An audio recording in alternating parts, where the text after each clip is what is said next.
Kan artinya orang yang diberi amanah itu kan nggak sembarang ditunjuk, kan pasti punya background, punya sesuatu. Nggak mungkin kalau nggak punya sesuatu. Saya juga tidak tahu itu, tetapi gini, satu hal yang mungkin orang tidak tahu, tidak mungkin selama ini tidak dipahami. Iya. Keikhlasan dan mau tekor. Oh itu ya. Ikhlas sama tekor itu Pak. Keikhlasan dan mau tekor. Iya. Tekor itu banyak loh ya. Iya. Tekor tenaga, tekor biaya, pikiran, keluarga dan sebagainya. Itu ya yang harus Tidak semua orang mau seperti itu. Iya, betul. Benar itu.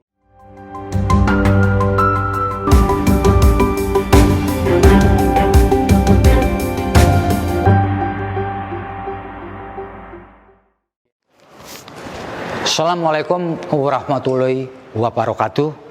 Salam damai sejahtera buat kita semua. Shalom, Om Swastiastu, Namo Buddhaya, dan salam kebajikan. Bertemu lagi dengan saya, Feby Mahendra Putra, Direktur Pemberitaan Tribun Network, yang juga pemimpin redaksi Harian Surya. Kali ini saya berada di Kota Sidoarjo, tepatnya di kantor Polresta Sidoarjo. Nanti kita akan ngobrol dengan Kepala Kepolisian Resort Kota Sidoarjo, Bapak Komisaris Besar Polisi Sumarji, mengenai apa yang telah beliau lakukan terkait dengan pandemi COVID-19 yang terjadi sejak 1 tahun yang lalu. Ayo kita temui beliau.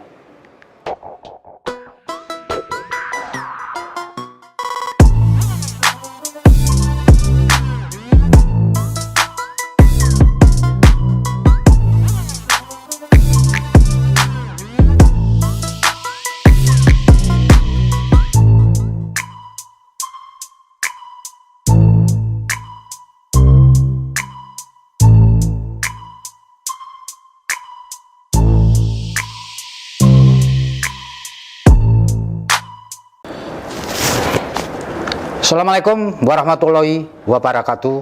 Salam damai sejahtera buat kita semua. Om Swastiastu, Namo Buddhaya, dan salam kebajikan. Bertemu lagi dengan saya, Feby Mahendra Putra, Direktur Pemberitaan Tribun Network, yang juga pemimpin redaksi Harian Surya. Kali ini kita berada di Kota Sidoarjo, tepatnya di ruang kerja Bapak Kapolresta Sidoarjo, Bapak Komisaris Besar Sumarji. Kita akan ngobrol panjang nanti mengenai bagaimana selain sebagai polisi, beliau juga pengurus sepak bola. Assalamualaikum Pak. Waalaikumsalam warahmatullahi. Biar enak saya lepas ya. Pak Sumarji, terima kasih sudah berkesempatan untuk ngobrol dengan saya. Pak Sumarji, Bapak ini selain polisi juga dikenal sebagai pengurus sepak bola, manajer U22, bahkan kita sudah membawa tim sepak bola kita sebagai juara AFF. Pak Sumarji bisa cerita nggak? Kok bisa menggemari sepak bola ini? Bagaimana Pak Sumarji? Ya, jadi ini perjalanan yang cukup panjang dan berliku, bahkan terjal. Oh gitu ya Pak ya? Kenapa? Karena mengawali karir saya di sepak bola ini merupakan suatu yang selama itu belum pernah saya alami. Artinya karir di sepak bola itu adalah ibaratnya bagian dari tunjukan pimpinan. Oh gitu ya Pak ya? Saya ditunjuk oleh Pak CEO Bayangkara. Waktu itu sebelum Bayangkara FC itu namanya PS Polri. Ya. Situ terus ada juga waktu itu yang menunjuk saya itu dulu Pak Irjen Polisi Condro Kirono. Condro Kirono terakhir Kapolda, sebelumnya pernah Kapolda Jateng ya? Saya ditunjuk oleh beliau tahun 2016. 2016. Ya, ditunjuk oleh beliau untuk membawa Bayangkara. Mengawali karir dari sepak bola itu dari asisten manajer dulu, lantas naik jadi manajer Bayangkara FC, sampai dengan sekarang. Nah, di perjalanan yang cukup berliku itu, ya saya bisa membawa Bayangkara juara di tahun 2017 ya Pak ya. Juara di Liga saya bawa. Lantas berikutnya 2018 kita bisa 3 besar, urutan 3 Bayangkara, terus 2019 urutan 4, sehingga posisinya terus selalu di atas. Gitu. Ya. Di tahun 2019 saya kebetulan dapat amanah dari PSSI untuk membawa timnas U23 ya. ya mengikuti kejuaraan AFF di Kamboja. Saya dari awal mulai dari pemilihan pemain, lantas TC-nya sampai dengan proses pelaksanaannya itu saya ikuti semuanya. Saya bersama-sama Coach Indra Safri berjibaku bagaimana membawa sepak bola yang ada di Indonesia itu ya paling tidak jangan sampai seperti hal yang boleh dikatakan terlalu jelek lah gitu ya, Pak, ya. Biar ada wibawanya begitu, ada kebanggaan untuk bangsa dan negara. Ketika itu juga pas momentumnya itu gonjang-ganjing PSSI. Itu saya sepakat sama Coach Indra Safri, ayo kita berjuang sama anak-anak. Itu dari pertandingan ke pertandingan itu bisa menuai hasil yang maksimal, akhirnya kita bisa juara AFF. Terus di tahun 2019 juga di bulan November-Desember itu ada SEA Games di Filipina. Betul, Pak. Saya ditunjuk lagi jadi manajer timnas lagi, U23 lagi dengan skuad yang sama. Dengan skuad yang sama, terus orang-orangnya juga sama, termasuk officialnya juga sama, semuanya sama. Kita berjibaku bagaimana supaya Indonesia bisa bawa pulang trofi piala champion gitu di SEA Games. Rupanya memang Tuhan belum berkehendak. Akhirnya hanya bisa finish di runner up. Final kita kalah dengan Vietnam. Itu betul-betul pedih betul di hati itu. Itu padahal saya berharap dulu, waduh ini momentum yang tepat sekali ketika kita sudah lama sekali tidak pernah juara, kita menginginkan Indonesia itu juara. Nah, ini adalah sekelumit perjalanan saya di bidang sepak bola. Pada intinya sebenarnya kalau bicara sukanya itu sangat tidak ada sukanya. Sukanya kalau menang aja itu suka gitu. Kalau menang itu suka, tapi kalau kalah tidak bisa tidur 2 hari itu. Nah, itu saya alami. Bahkan kalau terakhir kemarin yang SEA Games kita kalah di lawan Vietnam, kita tidak bisa jadi juara. Itu 1 minggu saya sakit perut itu. Masa, Pak? Stres soalnya, stres ya. Itulah sukanya dukanya di sepak bola. Kalau menang ya bangganya luar biasa. Begitu sudah kalah lah ya. Begitu kalah sudahlah sedih gitu. Sangat stres pokoknya. Pak Sumarji, sejak kapan sih Pak Sumarji menggembari sepak bola ya? Sebenarnya itu begini. Kalau bicara sepak bola, saya dari kecil itu kan memang olahraganya sepak bola. Di kampung itu kan memang tidak ada olahraga lain selain bela diri ya, untuk ini aja kan, untuk olahraga kan. Tetapi di kampung-kampung itu kebetulan di tanah kelahiran saya hari-harinya ya cuman ini main bola gitu. Tetapi memang itu tidak bisa dijadikan tolok ukur karena memang di kampung itu hanya cuman yang penting olahraga untuk jaga kebugaran, teman-teman senang. Nah, itu saja. Nah, ketika sudah dewasa terus saya bekerja itu tadi ditunjuk pimpinan langsung dadak kamu harus pegang, ya sudah saya jalankan. Itu kenapa Pak? Kok Pak Sumarji yang ditunjuk Pak Condro Kirono itu apa alasannya pada waktu itu? Saya juga waktu itu saya bilang, saya masih ingat waktu itu diajak sama beliau ke ke Bali. Waktu itu ada pertandingan, ada turnamen Piala Bayangkara. Saya diajak ke sana sama beliau. Diajak ini maksudnya apa nih Pak? Ya inilah kamu lihat dulu lah. Supaya kamu suka, kamu senang gitu. Ya, karena beliau selalu ngajak saya mau tidak mau ya akhirnya saya ke bawah juga akhirnya. Gitu ya. Kegilaan akhirnya. Kegilaan. Iya. Pak Marji, selama ngurus sepak bola ini kan, tadi Pak Marji sudah singgung sedikit lah, banyak susahnya. Nah, di sepak bola kita ini pernah ada isu mafia, Pak. Ya kan, mafia wasit, mafia ini. Apa yang Pak Marji ketahui? Bahkan Polri bahkan pernah membentuk tim satgas loh. Jadi begini. Kalau berbicara sepak bola, memang itu bukan sesuatu yang tabu. Artinya tabu itu hanya orang berbicara. Faktanya memang ya mohon maaf ada. Kenapa? Karena memang di sepak bola di kita itu namanya juga satu, sepak bola itu tidak jauh dari para mafia. Mafia perjudian. Betul, kalau sudah mafia perjudian secara otomatis mau tidak mau pasti orang namanya judi kan menghalalkan segala cara. Dengan cara mempengaruhi siapa, pemain, wasit, dan seterusnya. Bisa pemain, bisa perangkat pertandingan, bisa juga manajemen. Jadi itulah kondisi. Tetapi saya melihat itu adalah masa lalu. Mudah-mudahan itu masa lalu dengan diungkapnya beberapa teman-teman yang melakukan kegiatan-kegiatan yang boleh dikatakan ilegal, akhirnya sampai ada yang ditangkap dan sebagainya. Ya, itu bagian dari konsekuensi dan bagian dari upaya dari Polri dan tentunya pemerintah untuk bisa memperbaiki kualitas dari daripada sepak bola yang ada di negara kita. Kalau Pak Sumarji sekarang di Bayangkara FC apa? Masih ngurusi juga? Ya, kebetulan saya ini di Bayangkara FC sampai hari ini status saya itu masih jadi COO, Chief Operational Officer. Ya, jadi yang mengoperasionalkan saya Bayangkara. Di atas saya ada CEO, itu Pak Kakor Lantas. Terus di bawah saya ada manajer.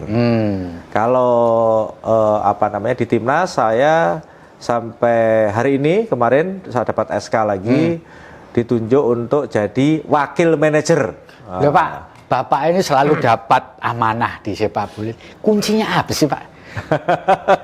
Kan artinya orang yang diberi amanah itu kan nggak sembarang ditunjuk, kan pasti punya background, punya sesuatu. Nggak mungkin kalau nggak punya sesuatu. Saya juga tidak tahu itu, tetapi gini, satu hal yang mungkin orang tidak tahu, tidak mungkin selama ini tidak dipahami. Keikhlasan dan mau tekor. Oh itu ya. Ikhlas sama tekor itu Pak. Keikhlasan dan mau tekor. Ya. Tekor itu banyak loh ya. Tekor tenaga, tekor biaya, pikiran, keluarga dan sebagainya. Itu ya yang harus tidak semua orang mau seperti itu. Iya, betul. Benar itu. Saya jujur aja sebenarnya anak-anak keluarga itu protes ke saya. Oh gitu ya. Ya, awal-awal protes. Sampai sekarang kadang-kadang juga, Pak, ingat umur. Nah, gitu. Karena tahu kalau saya sudah di bench, kalau saya nungguin anak-anak itu, suara saya bisa kedengar sampai ujung ke ujung. Oh gitu ya. Iya, itu udah terkenal itu. Saya teriaki, pasti anak-anak kayak jaran kuda itu cecer gitu. Pak, selama ngurus sepak bola ini Pak, apa pengalaman yang Bapak tidak pernah bisa lupakan? Sebenarnya saya merasa ada sesuatu tuh khususnya nih ya, khususnya satu kalau di Bayangkara ada pengalaman yang pahit menurut saya. Gitu. Kenapa? Ketika kami mati-matian berusaha bekerja keras dengan segala kemampuan yang kita punya, ya tekor tadi kita betul-betul kita udah lupakan itu semua. Ketika kita juara dibully orang banyak. Oh itu yang bikin. Iya, saya sampai sekarang teringat sekali. Sedih sekali kita ini di sepak bola ini. Orang mau prestasi saja masih dicurigai yang tidak-tidak. Itu satu. Kalau di timnas saya sampai sekarang masih belum bisa terlupakan kemarin. Kemarin itu ketika kami lawan Vietnam, kami semua punya semangat ingin jadi championnya, tapi di pertandingan 15 menit awal pemain yang sudah kita harapkan Evan Dimas itu bisa jadi supporting semuanya dengan kena tackling yang keras akhirnya tidak bisa melanjutkan. Itu saya langsung down sampai sekarang masih terngiang-ngiang gitu. Kadang-kadang saya ada rasa trauma gitu, rasa trauma. Mungkin si Evannya nggak ini, tapi saya karena saya mau bawa tim itu rasa bersalah gitu, rasa bersalah saya tidak bisa melindungi gitu. Seperti itu tadi. Itu yang sampai sekarang masih kadang-kadang kalau orang Jawa ngomong ya siak gitu. Siak. Kayak teratap gitu. Itu yang masih mengiang-iang di hati dan pikiran. Padahal harusnya dia berfungsi sebagai dia kreatornya semua, semuanya. Dan itu jalan gitu. Ketika itu langsung kayak saya gitu. Udah sampai sekarang terngiang-ngiang gitu. Karena ada rasa salah gitu. Saya tidak bisa melindungi gitu. Dengan cara saya gitu. Pak. Ini kembali ke polisi ya.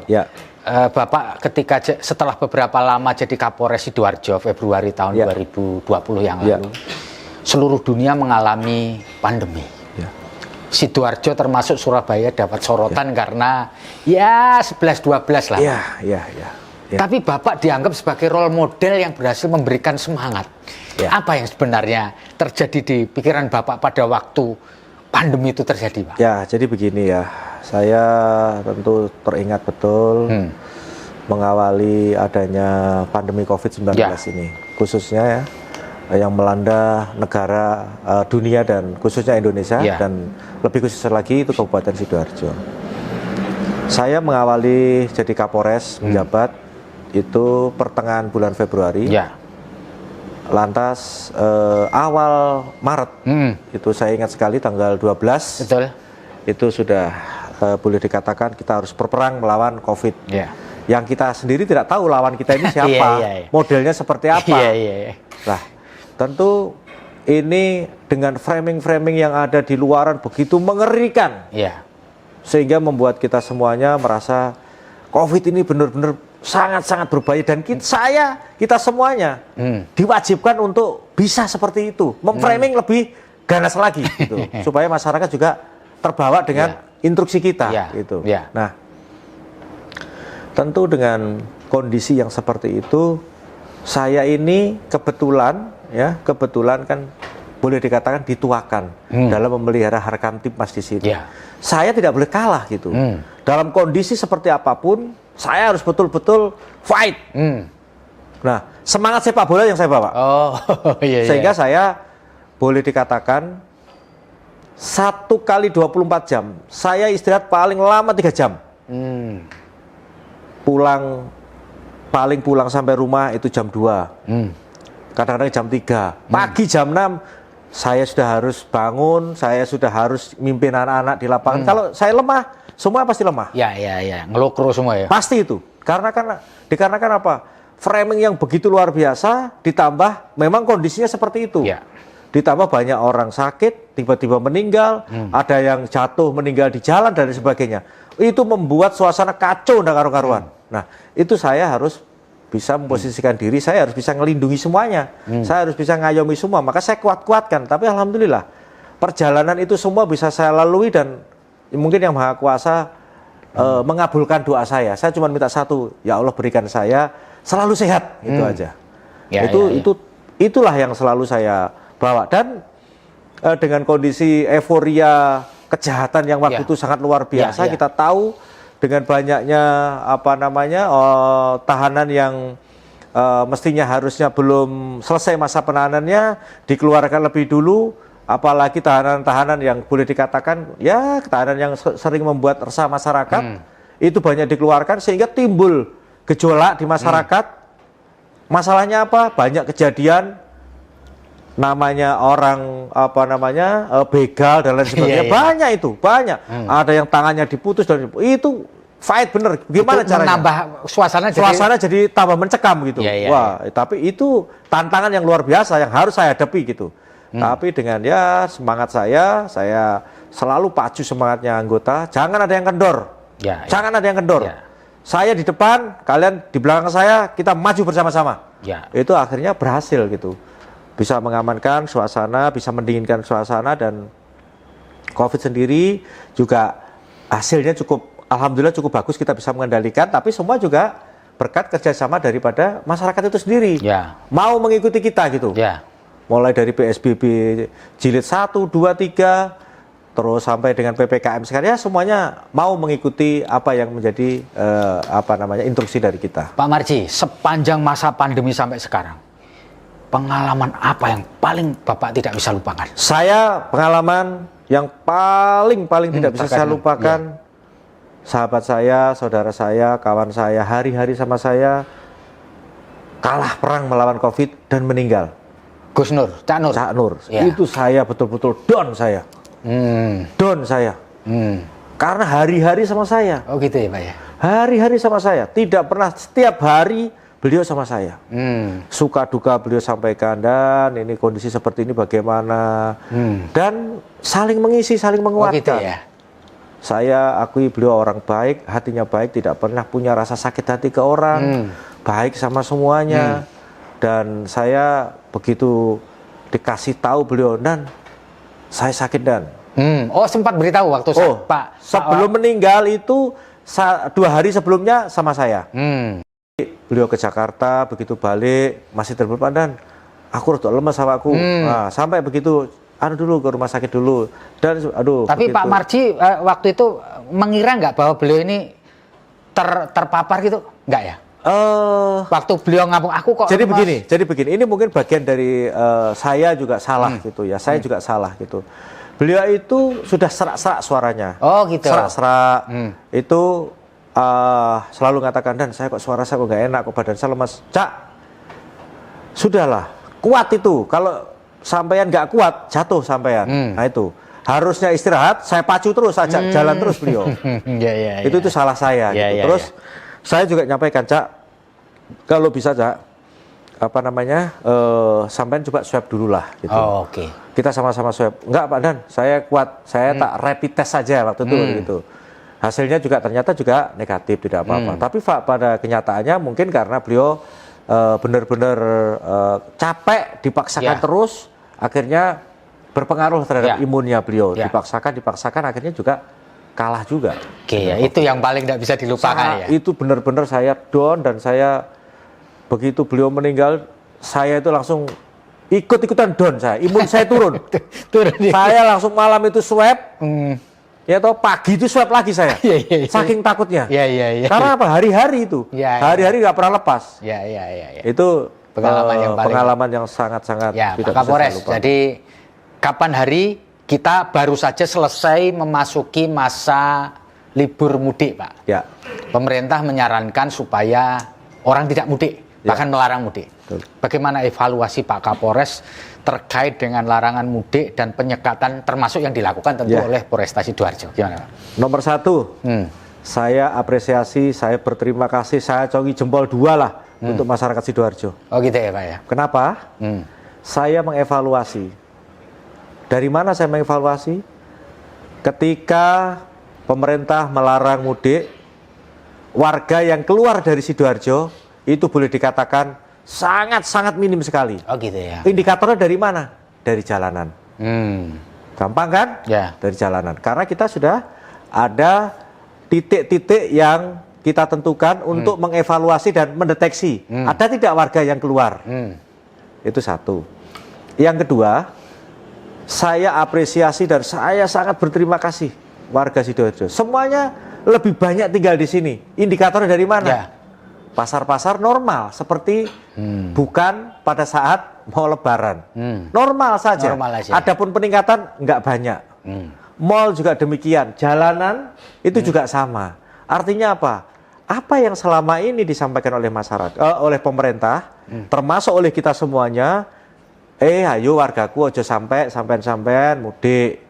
Itu faktanya semua mematuhi instruksi daripada pemerintah. Itu harus diacungi jempol dan salut betul saya sama warga Sidoarjo. Bagaimana dengan orang yang masuk? Masuk. Ya. Sama. Orang masuk itu bisa kita lihat di penyekatan. Kita ada penyekatan beberapa titik yang tadi saya sampaikan. Yang masuk ke sini, kalaupun ada, misalkan plat B, plat mana, ada, kalau itu ada isinya, kembalikan. Ya. Kembalikan. Dan evaluasinya saya, selama pelaksanaan mudik ya, dari luar masuk ke Sidoarjo, itu tidak banyak. Pak Kapolres, kan seringkali di dalam proses mengembalikan orang, itu kan orang mesti ngengkel. Ngeyel, ya. Betul. Pesan Pak Kapolres kepada petugas di lapangan bagaimana supaya tidak terjadi sesuatu kayak kemarin di beberapa titik kan petugas sampai dimaki-maki gitu. Pesan Pak Kapolres pada petugas polisi di lapangan apa waktu itu? Saya ketika ngambil apel secara bersama-sama untuk pelaksanaan penyekatan, briefing saya cuma 1. Jadi aparat pemerintah di situasi seperti ini berat. Lapang dada, gede hati ini, sabar. Itu yang penting gitu ya, Pak. Itu nomor 1, sabar. Sampai dimarah-marahin nggak apa-apa. Cuma yang saya sampaikan ke teman-teman, ketika sampai dimarah-marahi, sampai kan punya video, sampai kan punya HP, videokan saja. Itu sebagai laporan ke saya. Tapi tujuannya untuk dilawan apa? Gitu ya? Nggak usah dilawan. Tujuannya untuk apa? Untuk mengevaluasi. Evaluasinya kemana? Evaluasinya ke petugas dan juga evaluasi kepada masyarakat. Ya. Itu. Sehingga apa yang dilakukan ada yang kita kembalikan, ada orang datang, ya kan? Orang datang dari luar, terus kita rapid test, antigen, itu di P11 sampai marah-marahnya begini. Ini jangan-jangan ini akal-akalannya bagaimana gitu. Kita rapid test, antigen, hasilnya negatif. Ya sudah, kalau negatif, pilihannya hanya ada 2. Bapak mau kembali, ataukah Bapak saya isolasi. Kan enak toh, saya karantina. Nah, itu aja. Gampang. Pilihannya ada 2. Bapak saya mau kembali, saya kembalikan, atau Bapak karantina. Di karantina kita, Bapak tidak usah lama-lama, sampai dengan libur Lebaran selesai. Iya, saya laksanakan itu. Saya selesaikan. Saya laksanakan, dan ya itu adalah bagian dari cara-cara kita supaya masyarakat itu mau ada, ibaratnya kalau kita ngomong itu didengar. Tapi kalau hanya ngomong aja terus tidak ada pelaksanaannya kan nggak dilaksanakan itu. Pak Kapolres, sejak awal tahun ini Januari itu pemerintah mempunyai program namanya vaksinasi COVID-19. Nah di antara pelaksanaan vaksinasi itu tentu melibatkan Polri. Sepanjang Pak Kapolres ketahui di wilayah Sidoarjo ini, ada nggak sih yang nggak mau divaksin gitu? Ya, jadi begini ya, memang vaksin ini membutuhkan edukasi kepada masyarakat, itu dengan sungguh-sungguh. Kenapa? Masyarakat ini masih ada yang menganggap bahwa vaksin ini adalah abal-abal, palsu gitu. Awal-awalnya. Tetapi kenyataannya begitu ke sini, antusias masyarakat untuk mau divaksin itu luar biasa. Kenapa? Karena mungkin satu, kami Forkopimda waktu itu mengawali dan kami statement. Vaksin pertama, vaksin kedua selalu statement. Ini loh hasilnya. Toh buktinya sampai saat ini saya tidak kena COVID. Jadi dikasih contoh dulu. Kasih contoh dulu. Akhirnya masyarakat berbondong-bondong mau vaksin dan bahkan mencari vaksin itu. Nah, ini yang kami lakukan gitu. Yang kami lakukan. Oke, Pak Kapolres. Jadi sekarang ini kita tidak tahu ya COVID ini sampai kapan. Bahkan kemarin di Surabaya ini hasil dari orang-orang migran kita itu ada yang varian kedua, varian baru. Ada yang varian British, ada yang varian South Africa gitu. Nah, Bapak sebagai garda terdepan ya di wilayah ini untuk tetap menjaga supaya tetap meskipun divaksin sampai tetap harus prokes. Jangan lengah. Itu apa yang dilakukan oleh nomor 1? Edukasi kepada masyarakat, sosialisasi kepada masyarakat, cuap-cuap pada masyarakat. Itu jangan sampai kendor. Gitu ya. Siapapun pemimpinnya yang ada di Sidoarjo ini, jangan bosen untuk selalu mengingatkan kepada masyarakat. Karena kuncinya di situ. Yang kedua, penegakan hukum. Dengan apa? Dengan tilang, tipiring. Itu juga tidak boleh kendor. Gitu ya. Karena masyarakat kita, saya mengevaluasi sehebat-hebatnya kita dengan berbagai macam kreativitas kita untuk membuat masyarakat itu jera. Tanpa adanya payung hukum yang jelas, tanpa adanya denda yang diberikan kepada masyarakat, tidak ada artinya apa-apa. Sudah ada buktinya, ketika itu ada tipiring yang tidak mentaati protokol kesehatan ditilang, otomatis ketakutan semua. Tetapi kalau hanya ecek-ecek ini, hanya kreativitas, mau suruh nyapu, mau dibawa ke makam, mau disuruh bersihkan musola, masjid, kuburan dan lain sebagainya, hormat bendera, sudahlah apa itu namanya lah yang kita lakukan dulu, berbagai macam, itu juga hanya sebentar saja. Tetapi begitu ada payung hukum yang bisa membuat masyarakat itu keluar duitnya, bukan dompetnya, jadi takut. Kapok ya? Kapok, akhirnya mau semuanya. Keluar duit. Iya, makanya dulu mengawali semuanya belum menjalankan sidang tipiring di tempat. Sidang tipiring di tempat di Republik belum ada. Saya mengawali, Sidoarjo mengawali. Saya ke Kajari, Ketua PN, ayo semuanya tipiring langsung diadakan di situ. Langsung gebiar se-Republik, takut semua. Seperti itu. Lebih efektif ya. Lebih efektif. Ya, Pak Kapolres, selama 1 tahun lebih bertugas di wilayah hukum Polresta Sidoarjo ini. Pengalaman Bapak yang mungkin tidak lupakan, yang paling dahsyat apa Pak selama menjabat nih? Ya yang pasti nangani COVID lah. Nah, itu ya. Udah pasti itu. Oke, karena dia memang bener-bener tenaga, pikiran, biaya semuanya lah wis. Ditumpah curahkan semuanya untuk COVID. Ya, udah. Ya. Kalau yang kemarin itu yang ribut-ribut di Bungur Rahasia nggak bikin? Itu. Ya, antara yang ada anggota TNI AL. Hal biasa. Biasa. Itu yang harus kita memang harus dibersihkan. Itu kan kaitannya dengan preman-preman. Ya. Dan itu munculnya memang dadak-dadakan. Oke, Pak. Nah, itu adalah bumbu-bumbu kita dalam mengelola Kamtipmas. Ya. Yang penting kondisi seperti itu, ketika ada persoalan, cepat ditangani, cepat ada solusinya, dan cepat diungkap dan disidik sehingga persoalan itu langsung bisa reda. Langsung bisa reda ya Pak ya. Ya. Karena kan di beberapa tempat kan kemudian jadi berkepanjangan kan, kayak peristiwa-peristiwa yang menyangkut aparat kita ya. Ya, karena itu memang isu di luar itu kan dikait-kaitkan itu dengan Brimob dan lain sebagainya kan. Nah, kita tahu makanya begitu saya ada kejadian itu pagi, sudah langsung pagi tancap gas. Bagaimana caranya harus ketangkep. Tidak boleh tidak. Cepat ya Pak? Harus cepat, itu nggak bisa karena itu akan menyangkut persoalan baru nanti. Ya nanti informasinya jadi bias, jadi liar. Ini kan boleh dikatakan ini adalah seni dalam memimpin lah. Gitu kan. Tapi Pak Kapolres hubungan dengan instansi samping TNI AD, TNI AL di wilayah, TNI AU di wilayah Sidoarjo ini bagus ya Pak? Alhamdulillah saya menganggap semua adalah saudara. Karena saya berpikir apa sih pangkat jabatan ini hanya cuma ini titipan aja. Kan gitu saja. Yeah. Saya sama teman-teman semuanya mungkin ya bisa didengerin lah. Saya tidak pernah menganggap apa-apa. Semua adalah saudara. Jadi saya yang harus hormat lah gitu. Saya yang harus kulanuwun dulu. Ya, gitu. Ya. Pak Kapolres, di Polres kantor baru kita ini ada mall pelayanan publik. Ya. Bisa Pak Kapolres jelaskan nggak ini fungsi mall pelayanan publik di Polres ini apa ini? Jadi begini.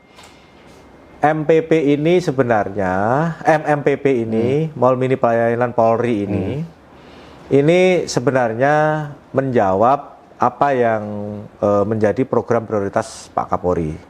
Ya. Itu satu. Dikarenakan apa? Dikarenakan memang kondisi pelayanan yang ada di Polresta Sidoarjo ini tadinya kan terpecah-pecah. Ya.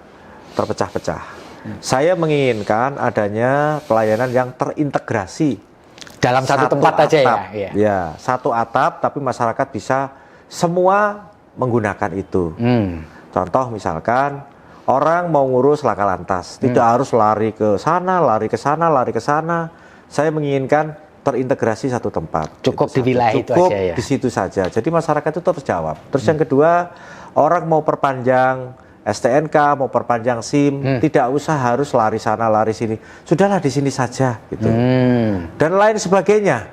Jadi pelayanan yang menyangkut Polri semua ada semuanya saya siapkan satu tempat. Itu menjawab tantangan daripada apa yang selama ini menjadi keluhan masyarakat, khususnya masyarakat Kabupaten Sidoarjo. Dan alhamdulillah ini disambut sangat baik oleh masyarakat, dikarenakan mudah, cepat, transparan, dan nyaman gitu. Dengan fasilitas yang ada, yang kita siapkan itu cukup nyaman, sehingga masyarakat itu merasa terbantu dengan adanya pelayanan mall mini pelayanan Polri ini, seperti itu. Jadi nggak perlu repot ke sana kemari gitu ya. Jadi ini lebih untuk memudahkan saja ya. Iya, memudahkan, memberikan kenyamanan, kepastian, dan ya tentunya tidak ada pungli-pungli nggak ada lah seperti itu. Ini kan upaya-upaya yang harus kita lakukan. Ya, Pak Kapolres, ini tentu pembaca kita yang nonton kita kepingin tahu riwayat hidup singkat dari Pak Kapolres nih, Pak Sumarji. Bisa cerita nggak Pak, Bapak lahir di mana, kapan, SD di mana, SMA di mana, sampai sekarang jadi perwira menengah Polri, Pak. Mohon Pak cerita Pak. Baik ya. Jadi saya ini dilahirkan di di bawah gunung lah. Di mana itu Pak? Di Nganjuk sana. Nganjuk ya? Ya di Nganjuk, di Pace, di desa. Oh di Pace ya? Nganjuk. Kapan Pak lahir Pak? Saya lahir 49 tahun yang lalu. Tahun 49? Ya, 1972 saya dilahirkan. 72 ya Pak ya? Ya, saya kecil dari keluarga yang benar-benar tidak mampu. Bapak saya buruh tani. Ya. Ibu saya juga buruh tani. Ya. Saya mulai dari kecil sekolah. Bapak berapa bersaudara nih? Saya 7 bersaudara, saya terakhir. Bapak nomor 7 ya? Nomor 7. Ya, jadi 7. 7. Oke. 7. Saya mulai dari SD, saya sudah harus ibarat. SD-nya di mana, Pak? Di kampung saya. Namanya SD-nya masih ingat nggak? Masih. Apa itu, Pak? SD Embat-Embat. SD 44 Pace. Iya. Iya. Oke. Terus? Situ, ya saya dari situ. SMP-nya?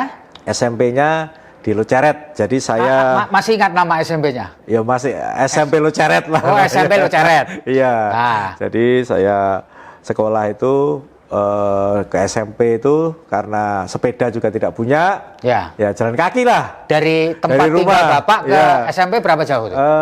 Mungkin ada 10 kilo ya. Oh, 10 kilo Pokoknya lumayan, kalau Pak, ya? pagi, kalau berangkat pagi itu sambil lari-lari itu 1 jam lah itu. Antara mungkin sekolahnya jam 7 harus jam 6 lah ya? Ya, ya. Gitu Kalau kebetulan kelas 3 itu masuk siang. Sorry, kelas 1, kelas 2 masuknya pagi. Ya, kelas 3 masuk siang. Kelas 1 sampai kelas 2 itu masuknya siang, kelas 3 masuknya Masuk pagi. pagi. Ya. Jadi memang 1 jam itu. 1 jam saya harus jalan kaki. Lanjutkan. lari, Kalau setelah SMP, Pak, SMA-nya di mana? SMA di Nganjuk saya. SMA berapa? Masih ingat, Pak? Bukan, saya di SMA swasta, SMA di Ponegoro. SMA di Ponegoro Nganjuk, Ya, di kota Nganjuknya. Di kota Nganjuk. Itu juga gitu. Karena sepeda itu hanya cuma ban sama itu aja, pengayuh aja. Ya. Jadi kadang-kadang kalau rusak ya sudah, kita gandol-gandol tuh ke sekolah itu. Kadang nuno teman. Ya. Kadang-kadang kalau ada truk ya gandol truk gitu. Udah habis pokoknya. Kalau enggak ini ya habis pokoknya yang penting nyampe sekolah lah gitu. Dulu Itu luar Bapak biasa. jurusan apa? IPS atau IPA? IPA saya. IPA. Setelah lulus SMA, selanjutnya? Saya dari lulus SMA, saya ikut daftar Bintara Polisi. Oh, Bintara Polisi. Ya. Masuk. Masuk. Tahun berapa itu, Pak? Tahun 92. 92 masuk Bintara Ya, Polisi. Masuk Bintara Polisi. Terus sekolah SPN-nya di mana, Pak? Di Mojokerto. Oh, di Mojokerto. Ya, saya satu-satunya ini yang dari Bintara. Nah, jadi setelah lulus Bintara, Bapak bertugas di mana? Saya lulus Bintara di SPN, saya tugas di Polda. Polda Jatim. Polda Jatim. Jadi Di bagian apa, Pak? Bagian Satwal Prot, yang bagian hormat senjata di pos monyet itu. Iya. Itu selama 1 tahun. Satwal Prot namanya. Satwal Prot. Habis itu saya jadi pembantu. Jadi ikut jaga di rumahnya Kapolda. Saya kerjaan Waktu itu Kapoldanya lama saya, mulai dari Pak Emon Rifai, Pak Rusman Hadi. Ya, saya ikut. Disitulah saya, teman-teman pada istirahat, kerjaan saya itu ngepel rumah, beliau belakang itu. Gitu ya, Pak? Ya, nyemir sepatu, nyemir ban, nyuci mobil. Jadi ajudan-ajudan semua supir tidur, saya semua yang bersihin. Waktu jadi bertugas di rumah dinas, Bapak pangkatnya apa? Serda. Oh, serda. Saya lama di situ, ngabdi di situ. Ibaratnya jadi kacung, di lama lah di situ. Yeah. Lama sekali saya di situ. Selanjutnya, Pak, setelah itu ikut secapa, Bapak? Saya Pak Rusman Hadi jadi Kapolri. Ya. Mungkin karena ingat dulu saya ikut kerjaan saya, pokoknya inilah pembantu lah. Itu beliau ngajak saya ke Jakarta. Saya diajak ke Jakarta. Sampai beliau, udah kamu. Jadi waktu diajak ke Jakarta, Bapak masih Bintara ya? Bintara saya Sersan 2. Sersan 2 ya? Sersan 2, saya diajak ke Jakarta sama beliau. Terus beliau mau selesai tahun 99, saya disekolahkan perwira. Sekolah calon perwira ya? Ya, di Secapa. Ya. Jadi lulus tahun berapa Bapak Secapa? 2001. 2021. Ya, 2001. 2001. Ya. Setelah Secapa Bapak ditugaskan di mana? Setelah Secapa saya ditugaskan ke Surabaya. Di mana, Pak? Di Polrestabes. Polrestabes. Ya, lama di situ saya di Polrestabes. Di apa? Di reserse, di Pamapta, ya? Terus saya pindah ke lalu lintas. Oh, lalu lintas. Ya, saya pindah ke lalu lintas. Lalu lintas itu lama saya. Oh, di lalu lintas Polrestabes lama ya? Terus pindah ke Polda. Oke, waktu itu namanya sudah Polrestabes atau masih Polwil? Polwiltabes. Polwiltabes pada waktu Polwiltabes Surabaya namanya ya kan, dulu. ya. Kalau Polrestabes kan baru Ya, Polwiltabes dulu. Jadi sebenarnya Bapak lamanya di lantas ya Pak? Iya, saya memang orang lalu lintas. Jadi orang lalu lintas ya, ketika saya Bintara, dari pangkat Serda sampai Sertu setahun, kalau tidak 2 tahun itu saya lebih banyak ngabdi lah, ikut sama pimpinan. Terus begitu saya perwira, saya ke lalu lintas. Ya. Nah, kapan hari diberitakan bahwa Bapak dapat kenaikan pangkat luar biasa dari Ajun Komisaris Besar menjadi Komisaris Besar ketika bertugas di Polda Metro Jaya. Itu reasoningnya apa, Pak? Jadi begini ya, itu juga saya juga tidak tidak menyangka, dan saya juga tidak pernah mengira gitu, dan tidak pernah terbayang sedikit pun oleh saya. Saya bisa kenaikan pangkat luar biasa. Sama sekali saya tidak terbayang. Blas. Tidak pernah terbayang sama sekali itu. Nah, jadi ternyata saya mendapat penghargaan itu dari saya membawa timnas sepak bola U23 AFF sama runner up di SEA Games. Jadi saya tidak tahu, tiba-tiba kok saya dapat penghargaan seperti itu, saya juga itu terkaget-kaget saya. Gitu ya, Pak ya. Jadi tidak ada pernah terbayang, mimpi aja tidak gitu. Tiba-tiba saya dapat skep itu, ya saya syukuri. Memang sesuatu yang tidak pernah saya bayangkan, dan sesuatu yang tidak pernah sama sekali ngimpi aja enggak gitu, tiba-tiba dapat itu. Pak Sumarji, ketika Anda mendapat amanah jadi Kapolres Sidoarjo, ini kawasan strategis ini, apakah pernah mengira itu dapat? Blas. Saya sadar diri. Saya ini kan bukan dari alumni. Saya ini kan bukan dari Akpol. Saya ini dari Bintara. Saya ibaratnya berkarir di polisi itu kan betul-betul merangkak betul. Dari yang benar-benar susah gitu. Itu ibaratnya saya sekolah untuk bisa dari Bintara, lantas Cecapa, lantas Selapa, Sespim, itu kan sudah 4 yang saya lalui. Itu saya sebenarnya sudah sangat berterima kasih, dan saya tidak pernah ngimpi. Sama sekali saya tidak pernah mimpi. Saya juga kebayang juga enggak. Karena saya tahu, sadar diri saya ini siapa gitu. Sehingga amanah yang diberikan kepada saya oleh pimpinan Polri ini betul-betul saya pegang teguh gitu. Jangan sampai saya berbuat salah, jangan sampai saya memalukan pimpinan, dan saya harus berbuat yang terbaik untuk organisasi saya yang saya cintai ini. Jadi apapun saya berikan, saya korbankan kalau untuk organisasi. Pak Kapolres, tadi singgung masa kecil Bapak. Bisa nggak cerita sedikit mengenai keluarga Bapak? Putranya berapa? Istrinya dari mana gitu Pak? Moga Pak. Jadi saya ini alhamdulillah sampai sekarang masih betul-betul memperhatikan harmonisasi keluarga. Saya pegang teguh itu. Istri orang Nganjuk juga Pak? Bukan? Istri saya orang Malang. Anak saya 4, laki-laki semua. Yang pertama baru lulus Akpol kemarin tahun 2000. Jadi ada penerusnya Pak ya? Ada, tahun 2020. Yang kedua sekarang ini kelas 3 SMA. Terus yang ketiga SMP kelas 2. Yang terakhir itu SD kelas 5. Itu semuanya ada di Jakarta? Nah, di sini semua. Oh, gitu ya. Saya dinas di Jakarta pun, anak-anak kadang jadi keluarga semua di Sidoarjo? Ya, di sini semua. Jadi yang Akpol sekarang lulus sudah lulus. Dinas di mana Pak? Di Jakarta, di Baharkam. Oh, di Baharkam, di Mabes Polri. Mabes Polri ya. Berarti Bapak ada penerusnya gitu ya? Ada, alhamdulillah ya, saya bersyukur sekali lah. Iya, Pak.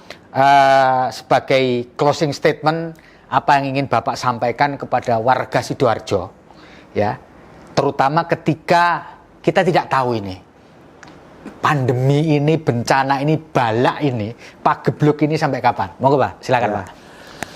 Terima kasih. Terkhusus buat warga saya Sidoarjo. Saya juga orang Sidoarjo, artinya saya tinggal di Sidoarjo, nanti juga akan pensiun di Sidoarjo. Saya juga mencari makan di Sidoarjo, dan nantinya juga yang pasti kita sama-sama orang Sidoarjo, saya bermohon dan saya minta di saat situasi seperti ini, karena kita juga belum tahu sampai kapan pandemi COVID ini akan berakhir, nomor satu, tolong waspada terhadap wabah COVID-19 ini. Perhatikan, jangan pernah kendor memperhatikan protokol kesehatan dengan baik dan benar. Dan jangan pernah merasa bahwa diri kita itu sudah kuat menghadapi COVID. Tidak ada. Yang ada, diri kita akan lemah menghadapi COVID kalau kita tidak mentaati protokol kesehatan dengan baik dan benar. Itu saja. Baiklah Tribuners, kita sudah ngobrol panjang dengan Bapak Kapolresta Sidoarjo, Komisaris Besar Polisi Sumarji. Tentu kita berharap apa yang sudah dilakukan oleh Polresta Sidoarjo terutama di masa pandemi ini tetap bisa menjaga situasi agar tidak meledak kembali. Kita tentu kepingin semua sehat. Saya Feby Mahendra, terima kasih atas perhatian Anda. Undur diri, Pak Kapolres, terima kasih banyak. Salam sehat. Sama-sama. Assalamualaikum warahmatullahi wabarakatuh. Waalaikumsalam. Om Santi Santi Om. Salam sehat.